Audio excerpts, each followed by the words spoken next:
Hi, I'm Lena, Brennan. Hi, I'm Wendy. Nice to meet you. You as well. So what culture or nation are you from? I'm originally from China. Actually, I am from China.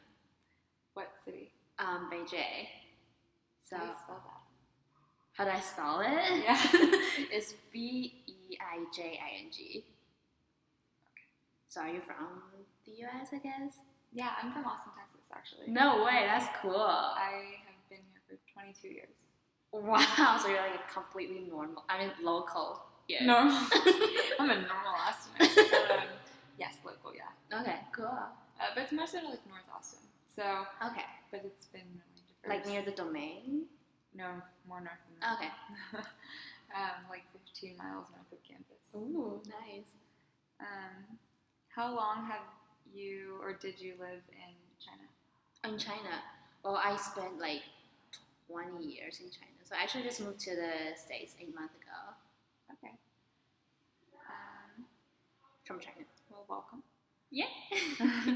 Emblems are gestures or head movements that we use to replace speech. What emblems do you use in China, in China's culture, to show the yes and no? Actually, I think when it comes to like emblems and gestures between China and the States, I feel like it's pretty similar. Like to say yes, or just like nod, or like say yes, like say it out loud and stuff like that. Well, so this one is just nonverbal. So for yes and no, you just shake your head. Yeah, I think so. Like what I'm doing right now. Do you do like this? No, not really. We don't do hands a lot. What about this? This means no, right? Yeah, but we don't do that because I feel like this is like more like, I don't know, like extroverted. But I feel like in Chinese culture, it's more like traditional and like conservative. So we don't do yes like, and no is just your head.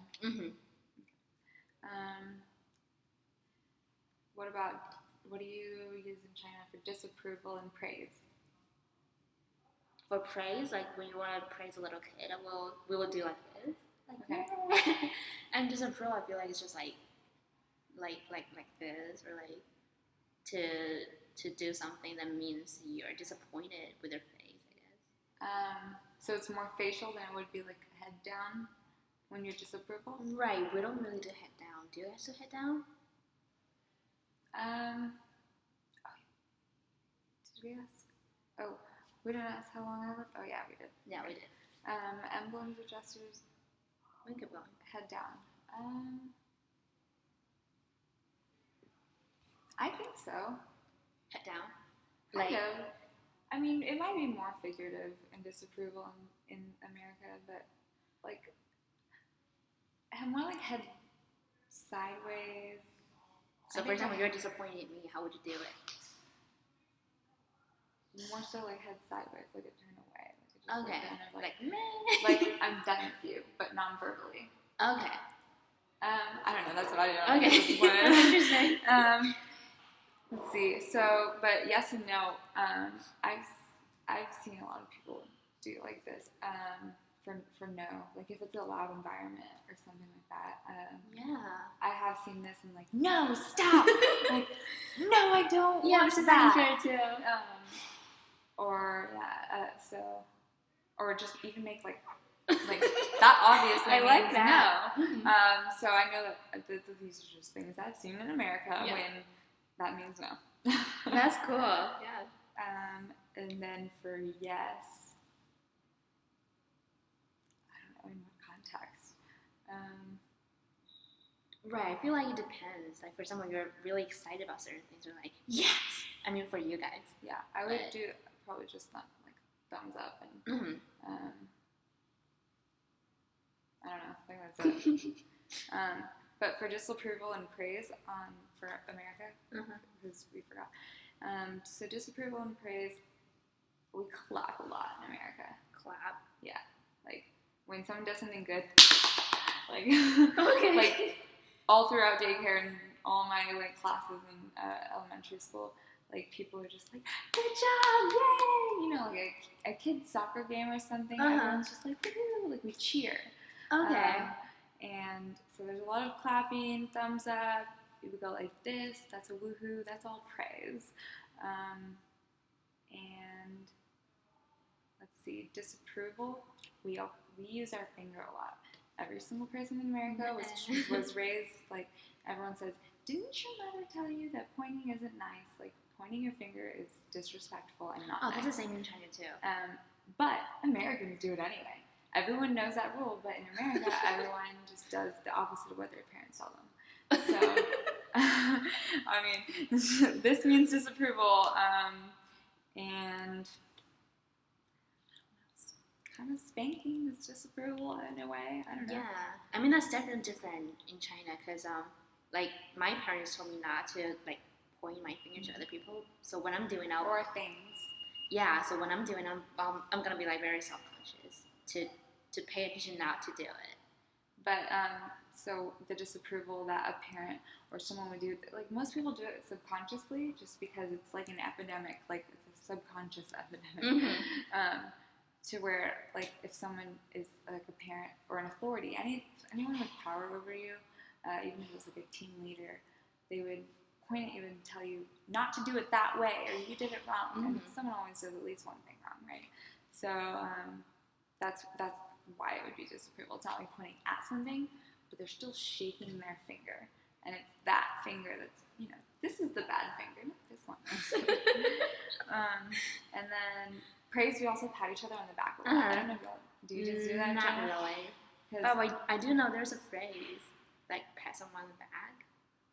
In you mean America? Yeah. No? I just say pat them on the back. Or okay. Give them a pat on the back. I don't think there's a phrase. I don't know. Maybe. Okay. So, what about greeting and leaving in China? How do you do it? We will say like. But non-verbally. No, right. Because we're talking about emblems. Then I will say. I would probably just like do this. For greeting. Both? You just actually it's for both. Yeah. Like I don't think people would do this for greeting. They don't do it that much. But like for leaving, probably they would like this or like this. Okay. So they're like kind of kind hand gestures for greeting and leaving, right? Mm-hmm. What about you guys? Well, I mean, I know like some. Okay, so since Austin is diverse, I know like a couple different ones. So I've seen for greeting people, they will wave. That's one. That's the normal one. A lot of times, I've seen people go like that, like like a head nod. Okay. So that kind of in essence means hello or what's up or like I'm here now. I'm acknowledging you. Right. Like it doesn't really mean anything, but it's just acknowledging. Like I know your existence there. Yeah, and so that's kind of like a greeting. And then also sometimes people do that also the same thing as leaving, just like peace man. Mm-hmm. Like, okay. And then again a wave. What else did I do? Say hello and goodbye. We hug a lot. Mm-hmm. I might just be from my family of huggers, but every time I've hugged other people who aren't in my family, they were very accepting, and they did it too to all of their friends. I really love huggers here. Yeah. So in some cultures, people are like, "Oh, don't touch me," you know. But like, I feel like in America, especially in a city as friendly as Austin, like even if you hug like the cashier, like they won't really think it's weird. Mm-hmm. They're just like, okay. Yeah, but I mean, in China, people definitely think that you're a freak or something. Like they're gonna freak out. Like, what are they gonna do to me? Nothing. So emotional states, a gesture or head movement that has to do with emotional state. I would say definitely America does head down. If you're sad, no eye contact. Like America is seriously decreasing in eye contact, kind of because of technology. Is there technology like dominating in China? Like, so do you guys like not look at each other while you're always on a phone? I mean, I do feel like some Chinese people, they tend to like avoid eye contact with each other because I don't know. Is there like a respect thing? I don't think so actually. I just feel like they're not like sometimes we're not comfortable of keep staring in each other's eyes. So well, I mean, at least like you just keep your own business to your own business kind of thing. Yeah. Just boundaries. Yeah, everyone here is like they just meddle in each other's stuff. Like they just care about what everyone else is doing, and in China, everyone like, I'm focused on my life. I mean, I think in China, people do want to get to know each other's lives a little bit, but they're kind of worried that they might, do too much because they don't want the other people feel like offended or like feel like we're invading their privacy. So what other emotional states would you say like as like an emblem? Like, what do you do when you're happy, sad, angry? Actually, I don't think we do like some like obvious emblems in China. Just gesture and head movement. Does that involve facial expressions too? I mean, we can involve facial expressions. Because then they're smiling for an emotional Oh, right, about state. smiling. Like, I know a lot of Chinese people, they don't like to show their teeth. Like, when they smile, just like this. But they're not gonna like this. No. So people don't smile with their teeth really a lot? Or just when they're laughing, like, super happy, right? Because, like, in traditional Chinese culture, and girls are considered like they're not supposed to smile with their teeth showing. That would be so hard for me. Oh my god! What's the punishment? No, there's no punishment. It's just like I feel like you're weird. I would like go to jail for smiling. Oh my gosh. Okay.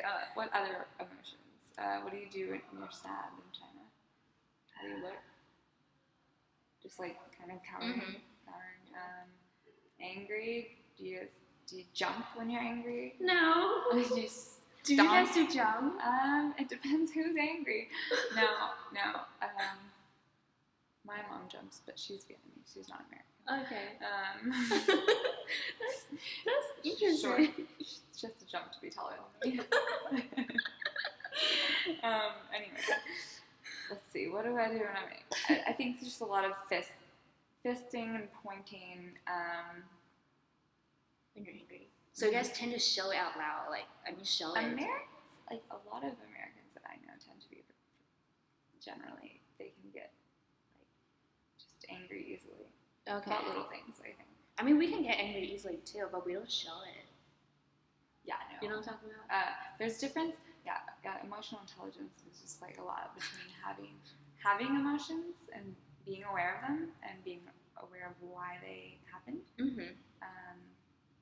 And then Americans just being emotional.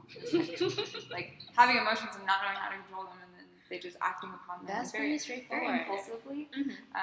And you know what? I've been American for 22 years. Like, I love America. Probably won't, move out of it. But I'm just saying, like, we move our hands a lot, and sometimes it has meaning, and sometimes it doesn't. Sometimes it's innate, like things that with waving. Okay. Like, that's something that we both have in common. So right. That's just a human characteristic. Mm-hmm. You can decipher the differences between, like, what is ingrained in our genetics versus, like, what is ingrained in our what country. Like nature and nurture. Yeah. So, like, the waving that's just a thing, like by default in our nature. Mm-hmm. And then, just like you say, the smiling thing, like, we are encouraged to smile here. But, there are still a lot of sad people. But we're encouraged to smile, definitely, in America. I think that's good for emotions. What other emblems do you think might be unique to your culture? Is there anything that you guys do a lot in China non-verbally? Not like in China specifically, but in Asian culture, I know a lot of people, they will, especially like Japanese, they will nod their head a lot. Like, even if they're not like showing their approval or something, they're just like nod. And also like when they just enter into a door. Like while people are talking? Or yeah, like for example, when you're talking with me, and I'll just like, okay. And I feel like the way the Japanese people do is like kind of like unnatural to me, because I feel like they're pretty much like rigid, like, like a robot. Yeah, like a robot. So that's kind of weird to me. Kick a minute.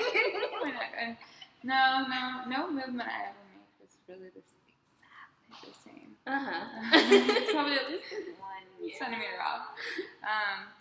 I don't know.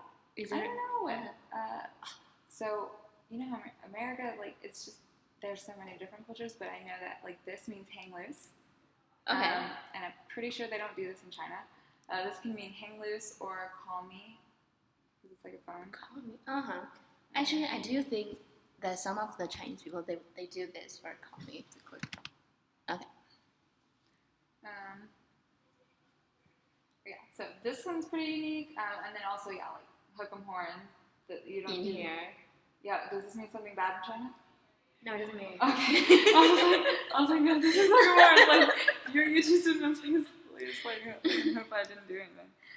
No, I thought this thing only exists in Austin. No, I mean on campus only. This is on campus, and then this is the call me and hook on hang loose. Okay. I've seen in a lot of movies, like American culture, like this. It's like surfer dude. They're like, hang loose, bro. Like, oh, we don't do that. Yeah. No. Yeah, and then sometimes someone will be like, call me. I know that like this means money. I don't know. Yeah, this means money as well. That might. Yeah. But I mean about the call me thing, I think it's because like Chinese women are more like not straightforward. So they don't really say those like call me to guys. That's a super interesting point. Yeah, in America we actually have something called the Sadie Hawkins dance. It's not really popular anymore, but maybe 50 years ago it was, like where the girl asked the guy to the school dance. Okay. Like once a year. Okay. There's a homecoming, prom, and Sadie Hawkins. Wait, so like only a girl can ask those guys to dance? Well, I'm sure like a guy could ask a Okay. girl, but that's the tradition of that dance. That specific month every year, every school year. The girl. That's It's interesting. a tradition for a girl to finally be confident enough to ask the guy out for a change. I guess maybe this was like probably when we got rights and stuff. Yeah, I like it. I mean, I think it definitely helps, even if for your future career as well. Yeah. I've asked a guy on a date before. Let's see. Yeah. So I think those are the unique ones. How does your culture in China view time? Like, for example, should you be on time? Or if you're having a conversation but have a meeting that was set to start soon, do you finish your conversation or do you rush to your meeting? Like, are you very punctual in China? I think people in China in general, they're very punctual, but like everyone has a watch. Like everyone will look at it or look at their phone. Yeah, something like that, because we do think that it's important to show our respect by being punctual. But at the same time, if we're like just like meeting our friends or like hang out like randomly, I don't think it matters that much. Is there a lot of punishment for being late or like scowling or distrust? Well, sometimes distrust can happen for sure, but like not scowling, like people won't do that. But like, I mean, once you are late for a certain important meeting, it's definitely not good for you, right? Because people are gonna think that you don't value their existence. They feel like you're wasting their time for nothing. I agree with the ways of China. In America, people are late a lot, though. Like a lot. Like there has to be policies on almost every single job because, like people will come in 15 minutes or more late to their job. So what would happen to them? Like at HEB, I used to work at the HEB grocery store, and if I was 15 minutes or more late 9 times in 1 year, I would get fired.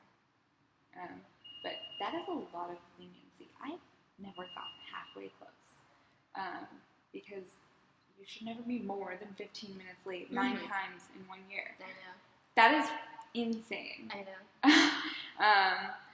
Like, they just might as well not even have a job, you know, or like have a different job or ask for a different schedule. But yeah, I think that like it depends what industry you're in, kind of. But yeah, I mean here, especially in Austin, like everything runs around like schedules and meetings and like with the phones interacting with other people. We have bus schedules, like even oh yeah, you have bus schedules. Like, you don't have bus schedules. Like less privileged people, like people who don't have cars, they have to revolve around the bus schedule, and then like students have to revolve around like work and like time. And everyone revolves around their business, like the business schedule. Like if they have to run an errand, right? Each like retail store or whatever, like you have to revolve around their schedule. So in a way, like our lives are revolved around time in America, but we are always late. Good to know. We need time and structure, but we suck at it. I mean, that definitely makes sense. Yeah. But I mean, the thing in China, I feel like, for example, when I go to meet my professor during their office hours, I'm not gonna make appointment or anything because there's no such thing as an appointment in China when when it comes to meeting your professor. Like people don't do that. They just like stand in line. Duh. Yeah, actually, yeah, we do. There are a lot of lines in China. Oh yeah, there are a lot of people there. Well, I mean, there are a lot of people here, but like, I don't want to. We don't have a lot of people here. I don't want to stand in line everywhere I go. That's the thing, because I like to tell the restaurant I'm coming, and then my food be ready. Yeah, but we don't have the system there, so all we could do is just like So if you're really, really hungry, you have to stand in a really long line or go home to eat. Huh? You mean during office hours? Or what kind of situation are you talking about? Well, no. I'm just talking about like if you're really hungry, like if you're like about to go get something to eat, would you have to stand in a really long line like every time you want something to eat? I would go to another restaurant. Okay, but it's not like that at every restaurant in China. No, because there are a lot of like popular ones and unpopular ones. So when it comes to that, I'll just go to those unpopular ones. Okay. Yeah, because just in terms of time. But I guess, how do we view that from a nonverbal point of view? Like, so we are always late. We run a lot. Run to the bus. We run after the bus. It's a very common thing in America to miss the bus. You always, like, every single person that's ever ridden a bus has ever ridden a bus like for a certain period of time for a reason, like has probably seen someone miss the bus or missed it themselves, and like have someone like waving the people down, and it's the most embarrassing moment of your entire life. It's happened to almost every American. No way! Yes. Wow. And then there's the people on the bus who are just looking at you like bye. Because the bus has a schedule, right? And, wait, do you think those bus schedule actually works? I mean, it's as accurate as it can be because of traffic accidents. Exactly, so they don't really work. The speed of different drivers. A range of 15 minutes is still more effective and better. You would rather know a range than not know anything at all. And just sit there until the bus comes. That's true. That is true. But also when you see that, for example... knowing creates anxiety. I could just sit there, not knowing. Yeah, like whatever. I'll come. But see, in America, it's just so weird. Like in America, we have to know. Like we don't do something unless we absolutely know the outcome is beneficial. I don't know. That's interesting. It's really weird. But if I think of it in a variety of different contexts, I just feel like it's true. It's either like monetary or if it makes you money, better, happy. Like even if it's a long-term benefit, there are a lot of good people. Like people do some kind of charity, but there's always some kind of benefit, even if it's not for you. There is an end result of everything that someone does. Like there has to be a reason. Yeah, I agree with that. But when you're talking about like you guys have to know, I feel like the thing in China is like, the thing in here is like you guys have access to know those information. For example, you guys have appointment system, you guys have the bus schedule, but people in China, they don't have those. So like they can, they don't have access to those information. So all they can do is just like wait and see what happens. Maybe it's less stressful. But I said so we run in terms of time, like because we're late. But like non-verbally with your, like, do you guys like speed walk or? Because I'm from Beijing. Because you said you're very punctual, so how do you like not be rude to make sure you get there on time? You just So for example, if I want to meet this person within walking distance, but I'm gonna be late, I'll probably just take a taxi to go there to make sure that I can be punctual instead of walking there. If you have money. I know, but I would rather to be punctual. Okay. I would probably be late. So in China, how close do people stand to each other when having a conversation in your culture? Like when we were doing this interview, you wanted to sit close to me, but that was because of the camera. That was because of the camera, so I don't know. Yeah, I mean, if we just met each other, I feel like it's probably like this, you know. From my face? Mm-hmm. Oh. What? I would feel like you think I stink or something. Maybe not, but that's yeah, like really far. That's like more than this entire couch. Yeah, it is. Like you have to be an entire below couch away from me. And also, I'm pretty sure I'm gonna do some weird gestures as well because I'm gonna feel nervous and uncomfortable. When I'm nervous, I don't really move that much. Okay. Because I don't know which move is okay. You know? Wait, so are you trying to control yourself not to move, or just like you don't want to move at all? Oh, I'm just talking about if I'm in a nervous situation. Mm-hmm.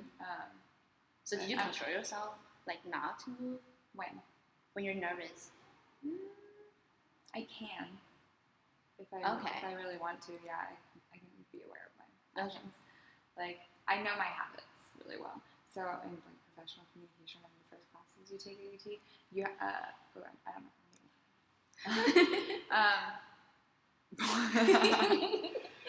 I remember that I would talk with my hands. Like a lot of people talk with their hands too much, or they cross their legs or something. I will definitely do that whenever they're standing or I'm on my hip or something. So I'm very aware of my bad habits, and then I can be aware of them and then think and ask myself every couple of minutes. But do you know what you should do? I mean, those are the things that you're not supposed to do. But do you know what you should do? I like nonverbal communication with intention. As long as you're moving your hand for a purpose. Like if what you're doing complements what you're saying, then it's good. If what you're doing is completely unrelated to what you're saying, it's distracting. Okay. But I think that has to do with the question. Right. Yeah, so in America, how close do people stand close to each other? I feel like we stand pretty close. Even the cashier's register, we stand closer than you do in China. Oh, right. We don't talk to cashiers a lot, that much. Actually, not at all. Yeah, and we're you could probably get sick. People do. Working at the grocery store, I have gotten sick because at work, people are coming in and buying cold medicine, during flu season, and I got sick. Oh, I'm sorry. And people are coming and buying their medicine because they woke up and they got sick that morning, and they need to get better, so they buy medicine so they can go to sleep. And they come and buy NyQuil, and they're on the money that they're giving me, and I'm just okay. Oh my god, I've gotten sick before during flu season. And I'm so funny. Man, Mom, I'm not going to work anymore. Yeah, see, that's the thing that's never gonna happen in China because we don't stand close to each other that much. Yeah, and if you meet someone at a bar or something, or if you even if you've seen bars at a restaurant, the bar stools are very close to each other. Your elbows almost bump, and that's a stranger. And it's like that at airports and chairs, movie theaters, everything. Everywhere you go, your elbows are going to touch. But do you guys prefer to sit next to each other, or because I think that normally there will be a gap or a seat between. Yeah. You try and get the best seat, but still you can have it. You try and get a seat that you want, but at least one or two seats away from someone, depending on how big the space is. Okay. But if you're in a movie theater or something, you'll probably sit in a different row. Yeah. Or all the way on the other end. If you can, slowly until it fills up. Mm-hmm. Whether it be a restaurant, a movie theater, anything. Yeah, I would say we separate our groups, but also depending on appearances. Appearances. Yeah, if someone looks like someone that you could have a conversation with, you would sit close to them to maybe enhance the opportunity that they might bump into you. Okay, we don't do that in China. Because we like to socialize in America. So we look for a reason to talk with someone, or we look for something we can get from someone. Then also Austin is one of the best cities for singles. So I'm just around a city that's all this nightlife, date life. There's a lot of good places to eat, and people are just looking to meet each other all the time. And they're also very all friendly. And people will ask each other if they need help. Actually, quite often. Yeah. I had a woman who was getting on the bus, like her kids were screaming, and I had like breakfast bars, and I like colored with them while we waited for the bus together and gave them breakfast bars because they were hungry little children. And, and I've had people do the same kind of thing for me. So that's so sweet. We do talk to strangers, and we stand close to them, and I like. Oh, and also you talk to homeless guys. Yeah, exactly. I hug to this like random little kid that I will probably never see again. And I feel like in China that would be really weird. Yeah, it will. It would be really weird.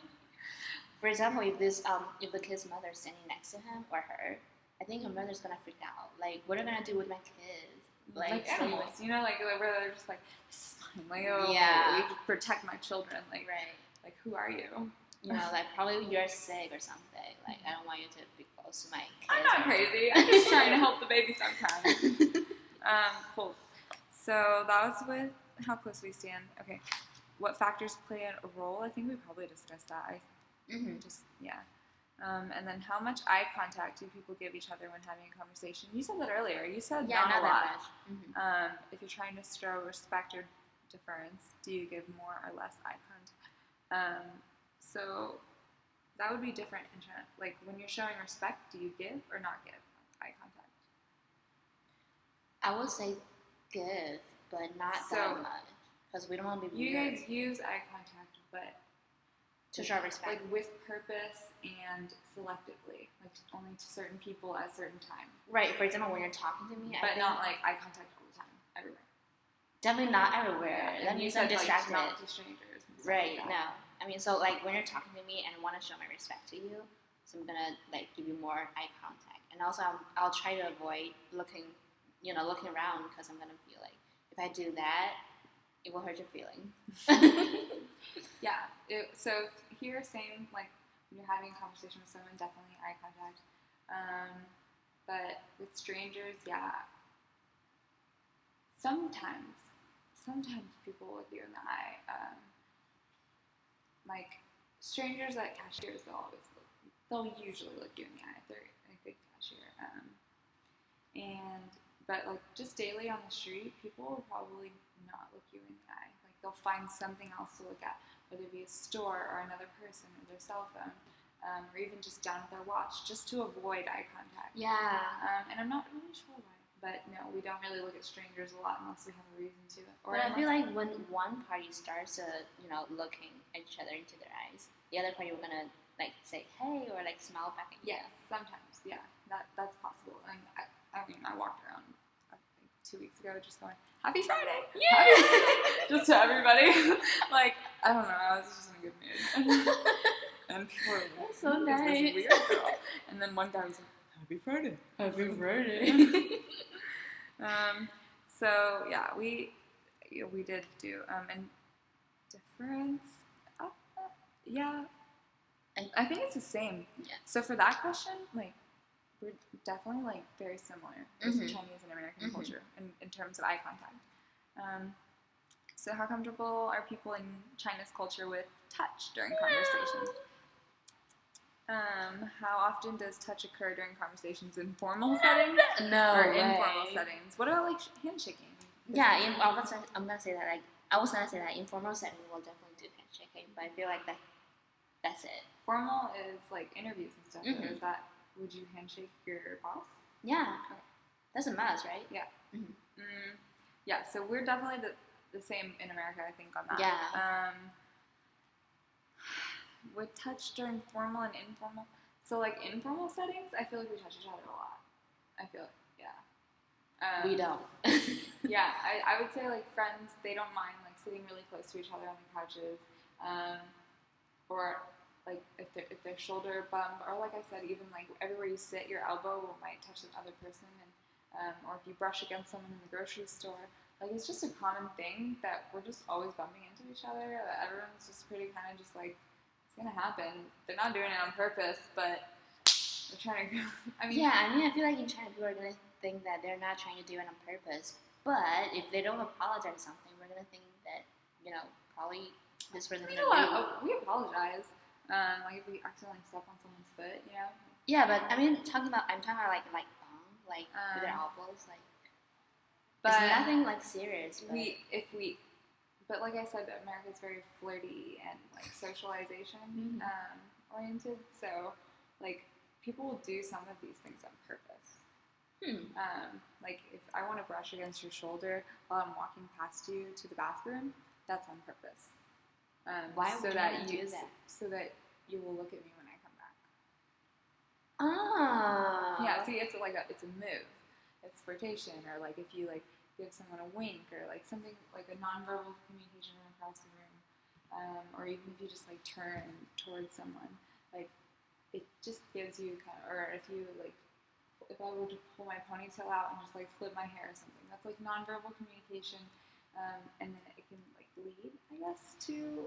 So it'd still be it's still informal, but there's a lot of nonverbal communication and flirtation because and there's a lot of flirtation in America. Like I don't know, I just feel like everyone's after it. Wow. And you know what I mean? Yeah. I mean, actually, I don't know if like you're like as open in China about. No, I mean not in China, but I do want myself to do something like more like that. But I feel like right now I'm kind of too shy to do it. You know. You should just hang out with me. I'm not shy at all. Okay. Yeah. Let's see. Yeah, so formal and informal are kind of the same, but informal we are very casual, and formal we're pretty much the same, unless you're like. I think we're formal. Actually, a lot.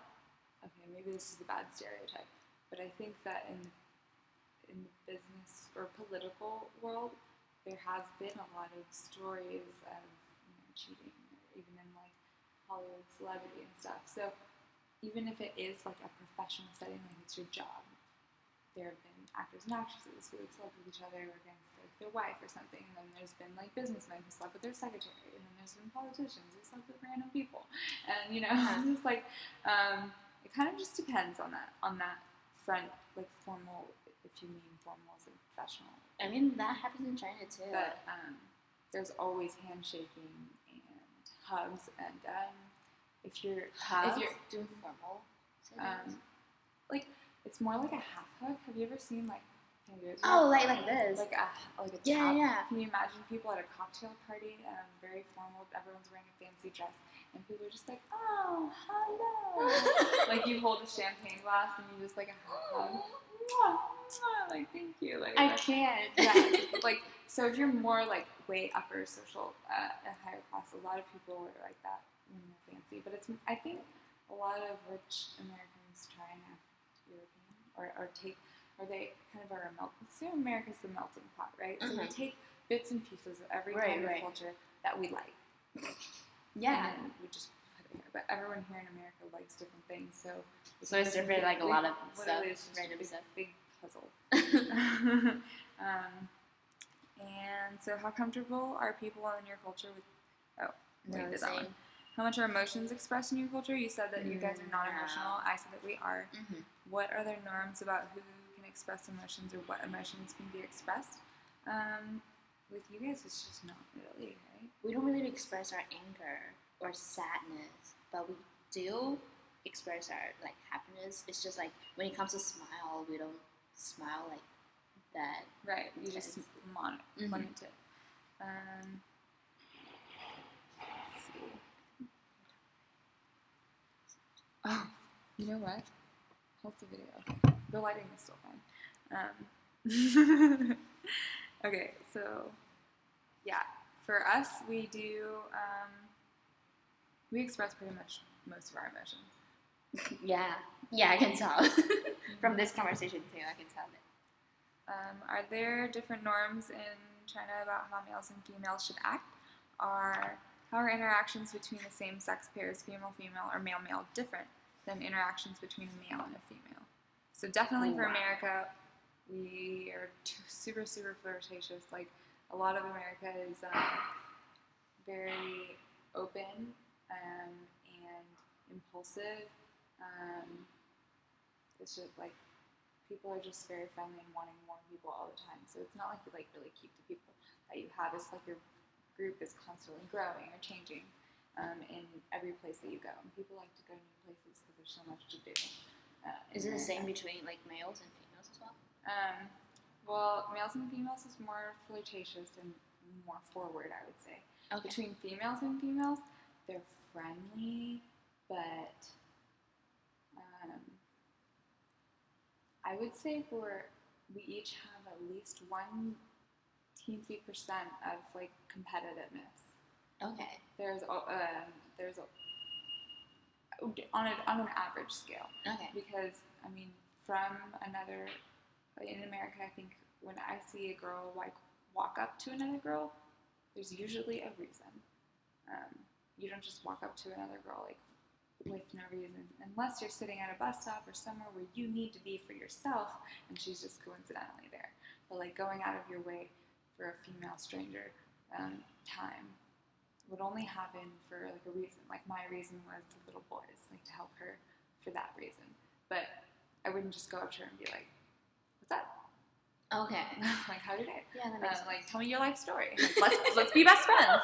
But like, if there was a cute boy sitting at the bus stop, and my bus was already here, I might sit for another 20 minutes and talk to him and pretend like my bus hadn't come yet, and wait for the next one just to talk to him. You see what I mean? So there's like it all depends on the motive. But I don't know if it asked about verbal or nonverbal. But yeah, definitely those are the interactions. Males and females should act or do act is semi-different. Like I think it's common in males in America to it's not usual, but it's common for them to like disrespect girls. Like I get honked out on the street literally almost every day. Okay, sorry, that sounds bad. Almost every week. Just because I live in a semi-bad area, so. Well, what do you mean honk down? I don't understand. Honk at, like, the car honk. Oh, okay.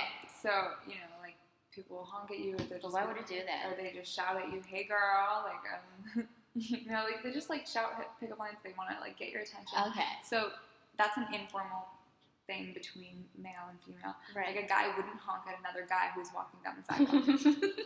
Like, they just wouldn't, and that's the difference between male and female. That's an informal. Well, I mean, in China, people will definitely honk at you no matter what because the traffic is so bad, and they're just like so focusing on themselves because they don't want to waste their time. So just like honk at you and push you forward to like move like that. Mm-hmm. But they're not gonna like honk at you just to grab your attention. Yeah. They're not interested in that. Yeah, I like that you guys stick to your own circle. Like here, we're just always trying to like get in everyone's business or like, I don't know, get something from someone, whether it be like sex, love, money, or a new friend. Like everyone loves making new friends. I mean, I think we do, but we just don't do it that straightforward, you know? Yeah. So how much is a physical beauty attractiveness emphasized in China's culture? What is considered physically attractive? Like, do you guys need to be skinny or tall? Or what about pimples? What about facial hair? Skinny. Leg hair. Skinny, pale, and for girls, you better don't have any hair at all. I mean, body hair at all. And then smooth skin. Even your legs? Like, do you guys wear short skirts? Yeah. The shorter the better. Well, because you're all skinny. Yeah. And also they don't... What about hair? You can do whatever with your hair. Straight, curly? Whatever. What about you guys? Here, tall, skinny. White is more prominent in magazines. Mm-hmm. And that's like the ideal model or whatever. And then... Wait, I think you guys like to get pimples. Well, tan is good. I'm talking about white Caucasian. Okay.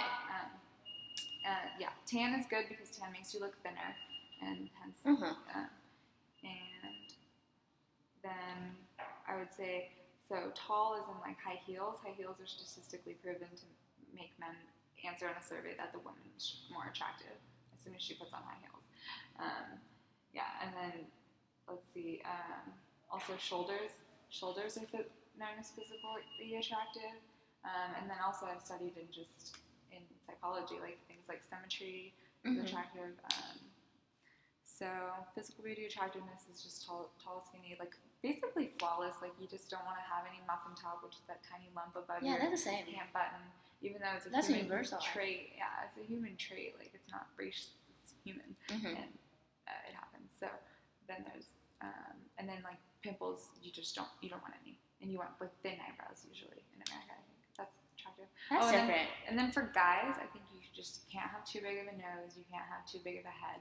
You can't have too much hair. I think in terms of like America's ideal American man, you can't have too much hair.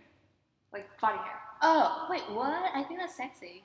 Well, yeah, there are exceptions. There are girls who like things like that, and but I'm saying like for like what you see in magazines and stuff, they might have like a little bit and it just be like curly, or it looks like it's well trimmed.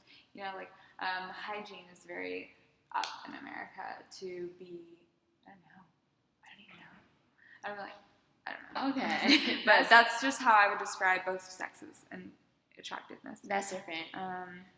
What's a prominent difference between your culture and the U.S. culture? Well, I think we're talking about a lot of those differences. What's the biggest one you can think of? Just like when you straightforward, you guys are pretty straightforward, but we're not. Okay. Oh, so you mean like conservative? Or? Either conservative. Yeah, I think it's conservative and traditional. Okay. Yeah. I definitely agree, and I can't really answer that question. If someone from the U.S. traveled to your culture, what do you think that they should know? I think it's better for you to know a little bit Chinese because, like, even in Beijing, the capital there, I don't feel like a lot of people speak English that well. Okay. So if you want to survive by yourself, you better speak some Chinese. Use my phone and it translates. That's actually what I did in Korea. Okay, yeah, definitely. Cool. And then is there anything else you'd like to share about nonverbal behaviors in China's culture? Okay, how about this one? This one. So when we say this, you shake it? Yeah, like this. Okay. This one is like a super traditional one, and it means it's a blessing. It means to. Okay, I don't know how to explain this, but it's more about like give good wishes to you. Yeah, or to think or to wish that you're gonna be rich. Okay. And is that like monetary or just rich in life? What do you mean? Like, you can have a lot or you mean have a lot of money? Like to be rich? Like I wish richness upon you. Like exactly, because I mean, people want to be rich, like happy and satisfied. Oh no, about money. Okay. Because people in China, they love money.